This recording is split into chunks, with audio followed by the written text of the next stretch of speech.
Oh nah, man, nah. I don't want to join the gang, man. I don't want to join. I just want to be cool, man. I just want to be down, like Brandy and Monica. I just want to be down. What up? What up? What up? We are back. Who am I? Jersey Street Corner, and this is the Prison Talk Show, people. So let's get into it. Now, I know y'all saw that crazy thumbnail, and we're gonna get right into that. Picture that scene, y'all. Picture seeing something like that happening to somebody. Now, the reason why this was happening to said person in said thumbnail, well, let's get into it. Alright, so this guy's name was Jamar. And let's just say he was a wannabe gangster. What I mean by that is Jamar would regularly try to put himself on the Crips' radar. He wanted to be down with them, but he didn't. And that was the problem. He wanted to go to meetings and smoke with gang members in their cells or sit at the Crips' table at mess hall. But when it came to the real shit, Jamar was nowhere to be found. If a fight broke out, Jamar hiding in the cell somewhere. He don't want no smoke. He just want to be associated with them with the hopes that that'll keep everyone else in the prison off his ass. Because he know he ain't got no squabbles. He ain't got no business being in prison in the first place because he's scary as hell. And I can't imagine the first people that he run to would be the Crips. Anyway, they start to notice, he's not trying to be a new recruit. He's just trying to soak up benefits. And, pretty soon they start trying to set him up on stunt dummy missions and all that. Like, we're going to need your plate, your lunch plate for the next month. And Jamar like, huh? What? How I'm going to eat? Hey, man, you want to be down, right? You want to be down. You got to feed the homies. We got to see that you care about us, that you really care about us, that you want to be down with the crew. We got to know that you got, blue blood in you. And he like, all right, man. All right. So, little things that they would do, they'd be chumping them left and right. And he just figured it's better than getting beat down by every other gang and everybody else in the prison. Because he's a little guy and he just acts tough. Now, the Crips, they see straight on through his gangster, you could say. And they know he faking. They know he front. So they'll tell him, listen, we got a big fight plan. We got to go and stand up for ourselves. These, kings, they try to move in on us. So we gotta let them know we ain't gonna bend, we ain't gonna fold. We need all hands on deck. So Jamar like, oh, you mean fight? And Crip dude like, I mean stab. I mean unalive. I mean do what we gotta do to survive. You ain't scared, is you? Is you scared? And Crip dude pulled the blade out. He was like, here, take this. You gonna need it. And he like, nah. Jamar backing up. He like, nah, I'm good, man. I'm good. I think I'll be all right without that. I'm good. And Crip looking at him like, it looked like you scared to me. That's what it looked like. He put the blade away. He said, be ready tonight. Be ready when we come by here to get you. It's going down tonight. Now, Crip dude walk on up out of the cell. Jamar in there, teeth chattering. He's scared shitless. Now, his bunkie was in the cell. His bunkie saw the whole thing. And that's how, everybody know about him being scared in the first place. Because after the Crip dude left the cell, the bunkie just sitting there looking at him. He over there shaking like he saw a ghost.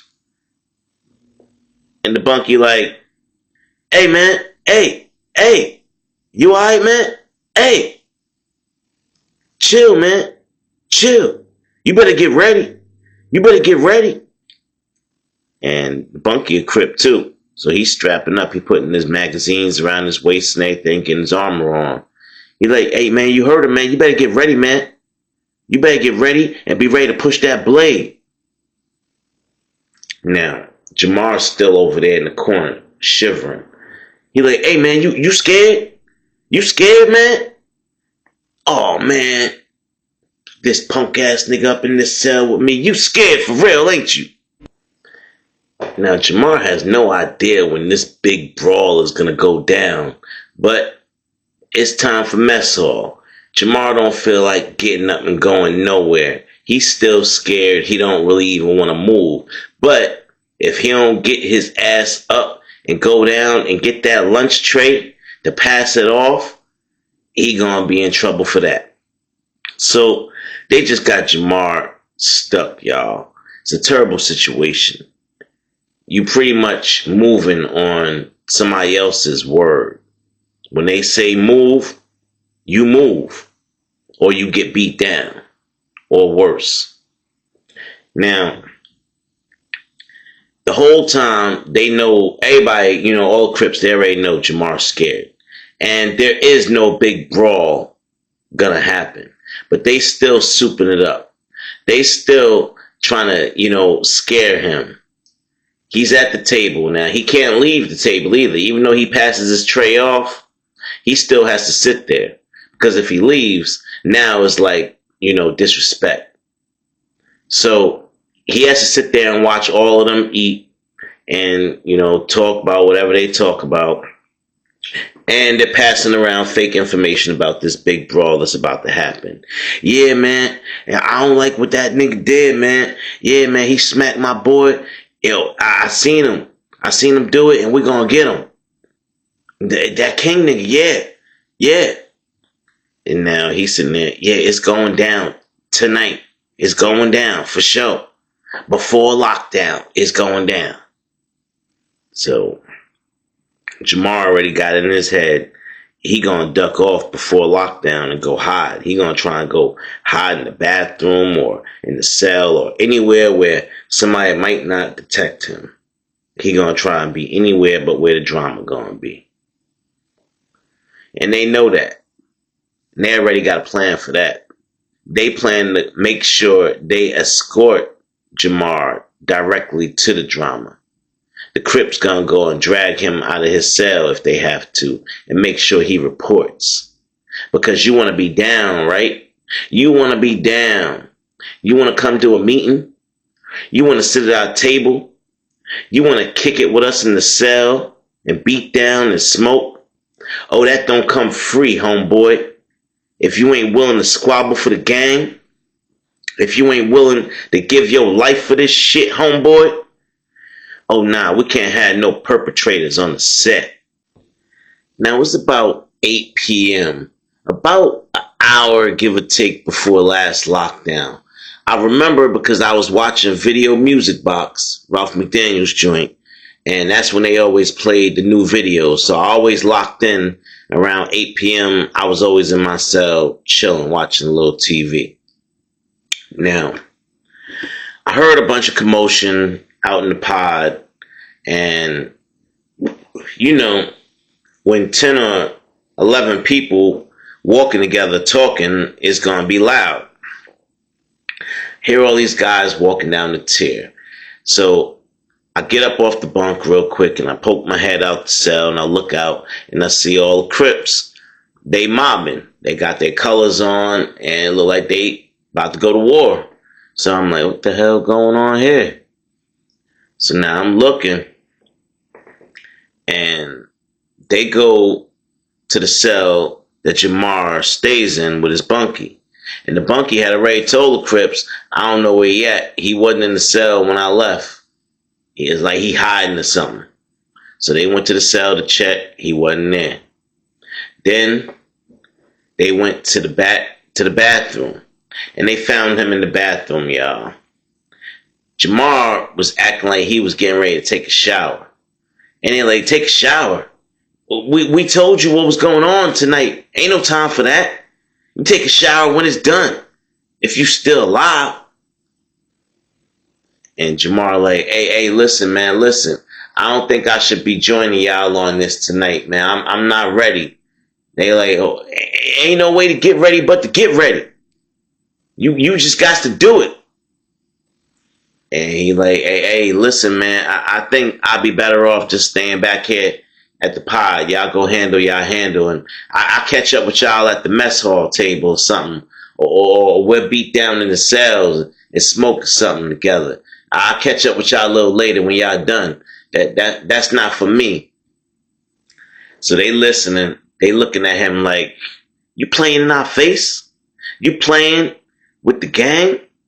Look, ain't no half stepping, homeboy. Either you in or you out. Ain't no being down and sitting at the table and chilling with us if you not down. Either you gang or you getting stomped out. And he like, hold on, listen, man, listen. I can't join the gang, man. I just can't join the gang. I can't do that, man, because I just can't. Why, you scared? Is you scared? I just don't want to do it, man. I just don't want to do it.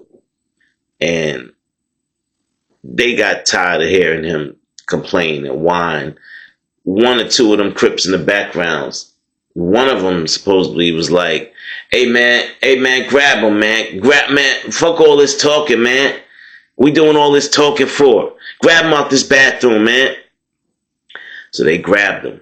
Two of them went over there, grabbed him, took him back to his cell, shoved him in there. They was saying that either you gonna fight or you gonna get stomped. What's it gonna be? And you're like, look, man, can't we just talk about this, man? Can't we just talk about this? You got 2 minutes to decide. Either you gonna stand up like a man and put your boots on and squabble up, or you gonna stand there like a boy and get stomped down. And he at this point, Jamar damn near in tears. He is shaking worse than he was shaking before. Now that all these guys are in front of him and they look so intimidating, he is shaking worse than he's ever shaken before in his life, because he knows either way, whatever he chooses, the outcome is not going to be good. So Jamar just says, listen, man, I can't join, man. I can't join. One of them Crips, before he got done saying he can't join the second time, done crossed his jaw. Bang! Popped him real quick. Oh! Why you do that, man? Why you do that? Oh! And he's in there. Man, we told you we don't want to hear no more talking. Either you in or you out. And from the sounds of things, it sounds like you out. And as soon as Crip Dude said that, they all commenced to stomping Jamar out. I mean, kicking, boot to face. Boom! Eat that steak boot, nigga! Boom! Boom! Boom! I mean, Jamar, he getting worked over. Red stuff leaking everywhere. He in and out of consciousness. Jamar has no idea what the heck is going on in his life right now. All he knows is that he found himself in the wrong tank. Now, obviously, Jamar was a YN, and somebody should have taught him better. You don't perpetrate for no gang. You don't act like you try and be down and then back out. Nah. For all of that, for the beatdown that Jamar took, he might as well have just joined the gang. The beatdown probably wouldn't even have been as brutal if he would have just joined. But I get it. He's standing up for his, because Jamar trying to be a real nigga. So Jamar wouldn't end up walking out of that cell on his own. Jamar would have to get dragged out of that cell, y'all. And the only reason he got dragged out of that cell was because nobody wanted the trouble. Nobody wanted him leaking in their cell. Nobody wanted to go to lockup. And his bunkie sure as hell didn't, because he was a Crip too. So they dragged his ass right on back down to that bathroom where they found him. And Jamar just lay there, y'all. He lay there leaking out until the next count. And they found him, called the code, got the stretchers in there, took Jamar on up to the prison hospital where they worked on him. And they got him right. And Jamar learned a very, very important lesson. For one, don't try and attach yourself to a gang that you have you don't possibly want to be a part of. If you're just doing it for the clout and you trying to be known, well, you're going about it the wrong way. Alright, listen, y'all. That is going to be it for this story. I hope you found it very, very helpful. This is the Prison Talk Show. I am your boy, Jersey Street Corner. Like, share, subscribe, and hype this video, y'all. With that, I'm out.